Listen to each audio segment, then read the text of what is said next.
The first sentence in Michael Beckwith's book, Life Visioning, is in the foreword written by Bruce Lipton, and it says, "Crisis ignites evolution." Crisis ignites evolution. You know, as we turn the corner this week of the anniversary of the lockdown caused by this pandemic of COVID, I think it's fair to say that each and every one of us, and this community for that matter, has faced a crisis over the past 12 months. And I'm very aware that this crisis has certainly ignited evolution in many of your lives. I'm aware of some of those processes that are going on. It's in my life, and I know it's been in the life of the center. There's been an evolution going on. You know, I always look for public examples of illustrations of my lessons and truth. And today I want to use one of the biggest headlines of the week to point out something we can all consider. And that is the happenings in the British royal family. Talk about a crisis, right? And while I don't have an opinion about who's right, who's wrong, any of that, who's telling the truth, none of that, I do want to use this situation to illustrate my lesson today, because crisis ignites evolution. And right now, the British people, and the royal family in particular, are in crisis. A crisis about racism, a crisis about mental health, and how to take care of those things and how to grow from them. And it looks like this crisis could ignite some growth for everyone involved, right? But guess what? As we teach, every single person involved in the situation, and all of us aware of the situation, are invited to choose growth and healing and learning, right? You know, an old pattern here has been challenged, and it's been exposed, and everyone gets to choose whether or not they can claim a new vision for themselves to kind of guide them into the future. You know, some may choose to simply defend the past, and you can hear some of that going on. Just simply choose to defend the past and their actions and their words, right? And some may choose to acknowledge these patterns that need to change and declare a new way into the future. It's going to be interesting to observe this as it unfolds over time. And I invite you to consider what happens to illustrate an important lesson. Every single one of us has had a universal experience. This thing that this family's going through is universal. It's not just happening to their family. We've all had these experiences. And quite frankly, I think we're in the middle of one of these. So let me see if I can explain. You know, last week I was talking about finding the highest vision for ourselves as individuals and collectively as well, by asking Spirit to reveal its ideas for us. And basically, what I want us to get clear on is the coordinates to which we are heading. What's our destiny? Where is that? Where are we going? And instead of limiting our possibilities by accepting the idea that the past has some sort of a precedent of what we can do tomorrow, let's let the power that knows no limits weigh in on our coordinates. And then let's continue moving toward that in an evolutionary learning and growing and stretching process, right? Let's let any crisis we face ignite change and evolution and set us on fire with inspiration. So what happened a year ago when something like this? And while I realize all of your individual experiences are unique, might not describe yours to a T, but see if you can relate to some of what I'm saying. So 1 year ago, we were just running along at a pretty good pace, right? Most of us had a lot on our plates. Think about it. We were playing several roles: employee, supervisor, parent, cousin, aunt, uncle, sibling, consumer, investor, friend, group member, CSL member, and a whole lot more, right? We had lots of roles that we were playing. And we were juggling our jobs and our social life and our travel schedule and our extracurricular fun stuff and shopping and entertainment and meals. And I don't mean to make you long for the past, but you know what I mean. There was a lot of stuff. You get the picture, right? And here at the center, as a group, We were also rolling out our plans for 2020 and initiatives and class schedules and movie nights and drum circles and all kinds of things. We knew what we wanted to do. All the typical plans that a center that had about 50 to 55 attendees on a Sunday would have, right? We were financially strong and we were headed into the future with even greater strength. And then a year ago this week, every single one of us and our community ran into a fence. We ran into a barrier between life as we knew it and life as it suddenly revealed itself to be. It's a fence.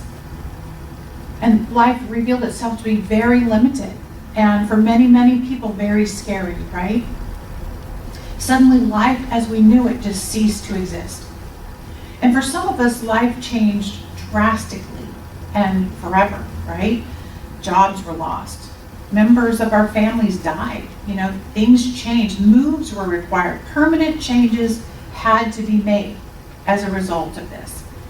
And then for others of us, life got inconvenient and kind of changed temporarily, or so we thought. Work shifted to home, school all of a sudden was happening at home, restaurants were closed, events were canceled, all that. And the months have just kind of dragged on and on. And many of us have figured out how to climb over that fence and kind of resume a version of life that looks a little bit familiar. Even though things are a little bit different and everybody's masked, we still feel like we're having some sort of normalcy. And quite frankly, as more of us get vaccinated, things are going to become less limited and more of us will kind of scale that fence and fully face life after the pandemic, right? What will that even look like? What will that look like? I've heard people say they just want life to get back to normal. They almost get a whine. I want it to be back to normal. But I've heard other people say they never want it to go back to the way it was, ever, ever, ever. And therein lies your relationship with the fence. So I want to use the fence as an analogy. A fence is an analogy for any major life change, okay? And all of us throughout our lives will experience fences along the way. And these are the situations that divide our lives from life before the fence to life after the fence. And fences show up as lots of things. Fences show up as like big moves or relationships changing, new jobs, changing your spiritual identity. For many of you, it was a fence to come here. Starting a 12-step program, a major illness, a birth, a death, a financial windfall, or a financial downturn, or as in the case of the royal family and the British people, a bombshell interview, right? And in the case for everyone worldwide, a pandemic. These are the kinds of things I would talk about being fences. And each of us have a unique relationship to the fences in our lives. Sometimes these fences appear suddenly, like unexpectedly. But sometimes we can kind of see a fence on the horizon as we approach it. And we either approach it with anticipation or dread, right? Depending on what kind of a fence climber we are, we either want it or we don't want it, right? So you get an idea what I mean by a fence. This is a fence, okay? Because you see, every fence demands that you have a relationship with it. And herein lies your choices and your patterns to examine. So how do you relate to your fences? And there are so many ways to relate to a fence, right? None of them are right or wrong. It's just really good idea to know what is your personal relationship with fences. What are your patterns to examine? How do you relate to them? The first choice you have to make when you encounter a fence is to accept that there is a fence. Sometimes people who just want to pretend the fence is not there. That fence is not there. They want to deny that this fence has anything to do with them, right? They want to pretend that this fence will have no impact on their lives whatsoever. Can you relate to that? Right? They walk back and forth along the fence line. And they kind of build elaborate structures on this side of the fence, refusing to even look at the fence, even though they keep running into it. Every time they try to go towards the future, they keep running into this fence. The other way is to get very, very curious about the fence. And when you get curious about the fence, these kind of people ask a lot of questions about the fence from others who've already had a fence moment like theirs. They read books, They join groups. They want to have conversations with other people who've already scaled this kind of a fence. They begin to think about life on the other side of the fence to try to get an idea of what is possible after they have scaled the fence. So the first choice you have is to recognize and acknowledge the fence between yesterday and tomorrow, between this life chapter and the next. There's a fence. The second choice you have to make is to actually get over the fence, to get on the other side of it. Most people climb over one little finger hold at a time or toe hold at a time. They get over the fence, steady and sure. They just make progress a little bit, a little bit, a little bit. And this kind of a methodical climb actually gives you the opportunity to decide along the way, what do you want to leave behind and what do you want to take over the fence with you? And most fences kind of require this kind of approach, especially if they are the big fences that include an identity shift, right? You've got to slowly get over the fence.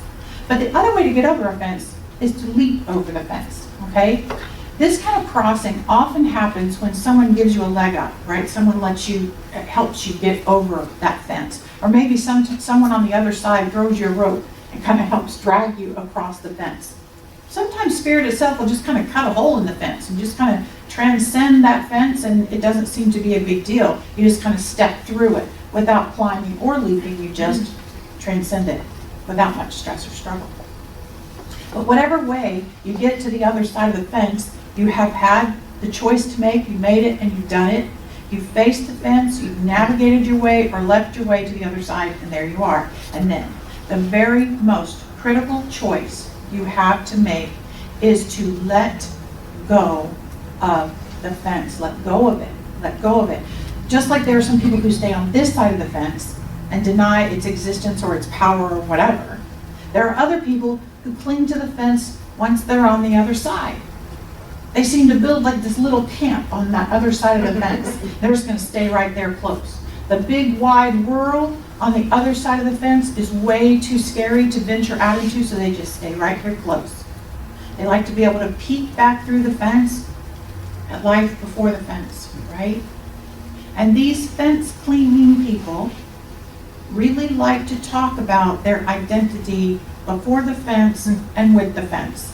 What they did, who they were, what was going on, and who they're still angry about back on the other side of the fence too, right? There's a whole community you can join on the other side of the fence, right? But unless it is your calling to help people get over those kinds of fences, it's best to leave the fence and move on and walk towards your new life. And that's the most powerful choice you can make, is to let go of your fear of change. Let go of your fear of fences. You know, sometimes you have to take little small adventures out into your new world and then rush back to the fence, right? Go back and forth. And I don't want you to take that as failure. It's not failure that you rush back to the fence. It's just that you're taking your time. Be brave and go back out again. Don't let yourself get tempted to define yourself as living right there by the fence. Eventually, your new identity and your new world will kind of open up if you just keep letting go of the fence as long as possible when you feel fearless, because it takes fearlessness to let go of the fence. One of the practitioners in our movement, his name is Eugene Holden, and he wrote this in the Science of Mind magazine. He wrote, "Fear keeps us hanging on to what doesn't work in our lives.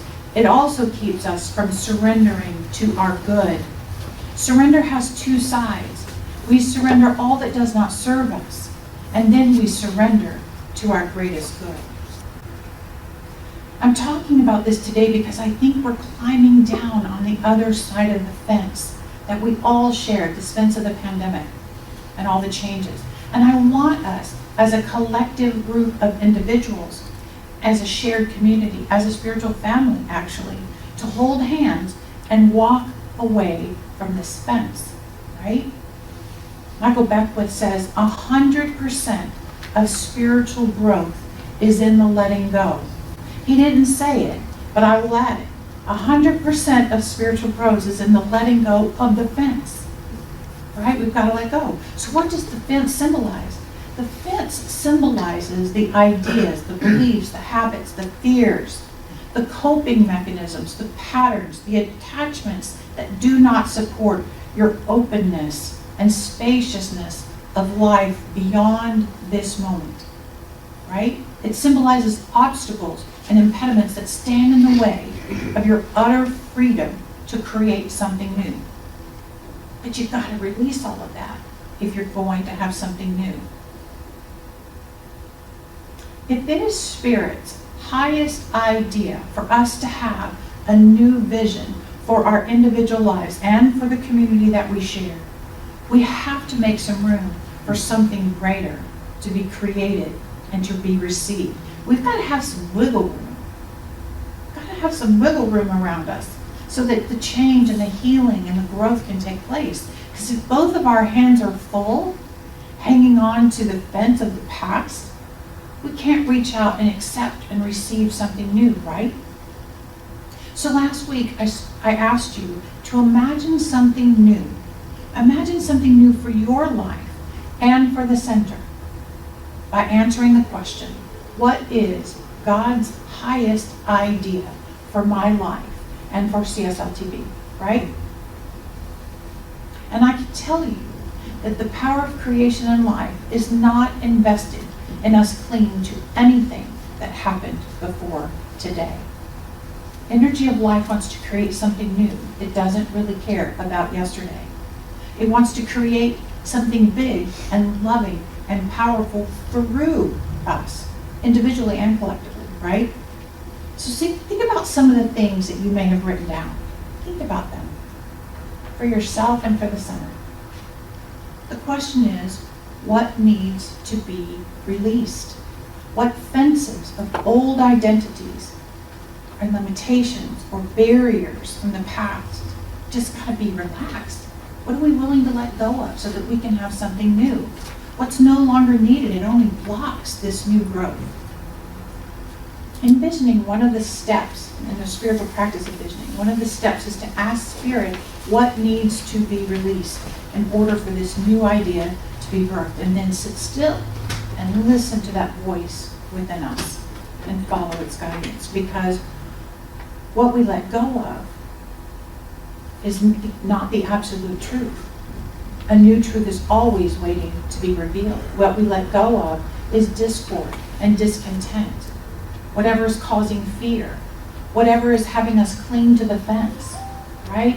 What human limitations have we placed on this all-powerful, all-knowing, ever-present divine intelligence? What are we doing limiting it, right? And releasing is not necessarily easy, is it? It's not easy. It's not easy. That's why so many people kind of camp out by the fence, right? But we don't walk alone. When we walk away from the fence, we're not going to walk alone. Obviously, Spirit is within you, and it's just awaiting your attention and your reliance on it. And those who support you spiritually around you are with you as well as you walk towards something new. We can ask for help about what needs to be released, and for guidance about when and how we release the things that need to be let go of.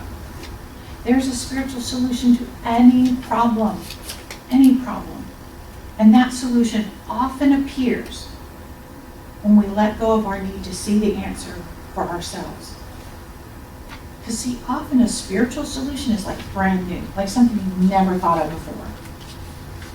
And we have to be open to new ideas. Ernest Holmes says, ignorance stays with us until the day of enlightenment, until our vision toward the Spirit broadens and casts out the image of a no longer useful littleness.